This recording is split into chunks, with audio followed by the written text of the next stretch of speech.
ತುಳಸಿ ಗಿಡ ಒಣಗೋಗ್ತಕ್ಕಂಥದ್ದನ್ನ ತುಂಬಾ ಮನೆಗಳಲ್ಲಿ ನಾವು ಗಮನಿಸಿರ್ತೀವಿ. ಅದು ಅರಿಷ್ಟವಾಗಿರುತ್ತೆ. ಯಾಕೆ ಅಂತಂದ್ರೆ ಸ್ತ್ರೀಯರು ಪ್ರತಿನಿತ್ಯವೂ ಕೂಡ ತುಳಸಿ ಗಿಡವನ್ನು ಪೂಜೆ ಮಾಡ್ತಾ ಇರ್ತಾರೆ. ಅದು ಒಣಗೋಗ್ತಕ್ಕಂಥದ್ದು ಮನೆಗೆ ಶ್ರೇಯಸ್ಕರವಲ್ಲ.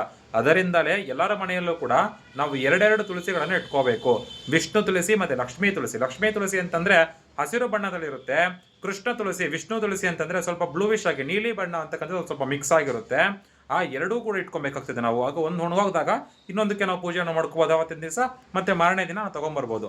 ಆ ಒಣಗೋಗ್ತಕ್ಕಂಥದ್ದು ಕೂಡ ನಮ್ಮ ಮನೇಲಿರ್ತಕ್ಕಂಥ ನೆಗೆಟಿವಿಟೀಸ್, ನಕಾರಾತ್ಮಕ ಶಕ್ತಿಗಳಂತ ಜಾಸ್ತಿ ಇದ್ದಾಗ ಆ ರೀತಿ ಅಂತಕ್ಕಂಥದ್ದು ಆಗ್ತಾ ಇರುತ್ತೆ. ಮತ್ತೆ ಪ್ರತಿಯೊಬ್ಬರು ಕೂಡ ನೋಡಿ ಗಮನಿಸಿ, ನೋಡಿ ತುಳಸಿ ಗಿಡದಲ್ಲಿ ಕೊನೆಯಲ್ಲಿ ಅಂದ್ರೆ ಮೂಲದಲ್ಲಿ ಗಂಗಾದಿ ಸಪ್ತನದಿ ತೀರ್ಥಗಳು ವಾಸವಾಗಿರ್ತವೆ.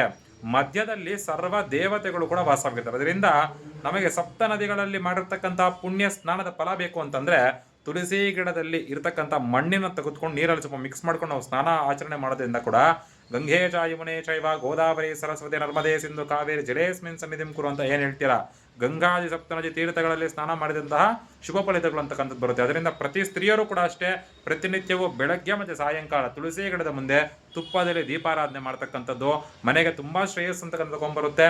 ಮನೆಯಲ್ಲಿರ್ತಕ್ಕಂಥ ಕಲಹಗಳು, ಐಶ್ವರ್ಯ ಪ್ರಾಪ್ತಿ ಎಲ್ಲವೂ ಕೂಡ ಆಕೆ ನಮಗೆ ಅನುಗ್ರಹ ಅಂತಕ್ಕಂಥದನ್ನ ಮಾಡ್ತಾಳೆ. ಈ ಒಂದು ವಿಷಯನ ಪ್ರತಿಯೊಬ್ಬರಿಗೂ ತಿಳಿಸಿ ಹೇಳಿ. ಸ್ವಸ್ತಿ ಲೋಕ ಸಮಸ್ತ ಸುಖಿನೋ ಭವಂತು.